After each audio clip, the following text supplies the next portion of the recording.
उन्नयन विभाग को आमे डाकिथिलु ग्रामांचल उन्नयन विभाग रे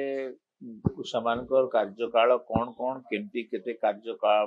काम नहीं छंती से विषय रे समान उल्लेख करथिले एवं आमे केतेटा देइथिलु विशेष करी ग्रामांचल रे होतबा ब्रिज गुडी को आरडी डिपार्टमेंट तरफ समाने जलसेचन विभाग सहित कथबार्ता लगी ब्रिज कम बैरेज कम ब्रिज तैयारी करंतु ता फल रे ब्रिज ब्रिज आकार रहइबो एवं जलसेचन विभाग जलसेचन भी हेई पारिबो एत द्वारा लोक मानकर लाभ होई पारिबो आउ जेमती पीडब्ल्यूडी सोलार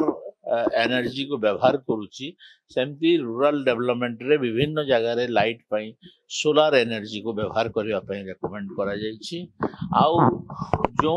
प्रत्येक निर्वाचन मंडली रे जो 30-30 किलोमीटर रास्ता तैयारी करने प्रत्येक वर्ष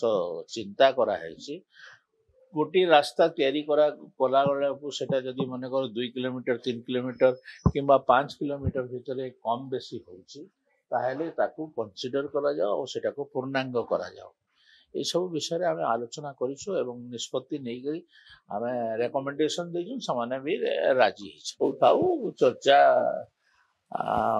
केते चर्चा होछि तो ता भितर एटा गोटे चर्चार विषय हिछ आ कोनटा अछि चर्चा हवाटा बहुत स्वाभाविक कथा छटा मंत्री पद खाली अच्छी जो चर्चा हम एवं सेटा मुख्यमंत्री प्रायोरिटी से केते पूरण करि परिबे कि नहले एका चाहिए भी एका मंत्रिमंडल को भी चलाई पारे सेटा तांकर प्रेरोगेटिव रे आसुछि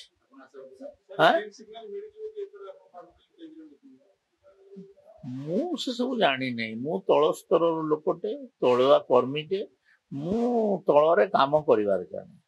आउ मु ए ऊपर बड़ बड़ कथा जाने से माने बड़ बड़ नेतृत्व भाविबे ना से माने कहिबे ना आमे माने छुटिया छुटिया लोकन को पचारिबो बोले आमे माने केमती वरिष्ठ अभिज्ञ एकार कौन मूल्य अच्छी एतार मूल्य तो किसी नहीं ना राजनीति रे यार मूल्य कौन अच्छी वरिष्ठ अभिज्ञ पार्टी पई एते डेडिकेशंस एतेटा केस खाइबा ए सबुर वैल्यू कौन किसी तो नुहे ना एटा ए सबुर कोनोसी गुरुत्व न थाए वैल्यू कौन मिलिबो कौन नहीं कि मु कौन चाहूची आपण केमती जानले आपण तो जानिने ना मो पई सरकार आइला कि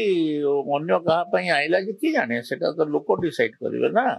एटा तो आमे डिसाइड करि पारिबनी आपण माने गणतंत्र चतुर्थ स्तंभ भलिया कहा होची तो आपण माने देखिथिबे जोटा देखिथिबे आपण माने सेटा कहिबे लिखिबे किंतु मु तो क्लेम करि पारिबिनी ना मो पई सरकार आछि बोली करी अनेक लोक कहउछन्ती आम पई आछि बोले आमे तांको स्वीकार करूछु हम पई आछि।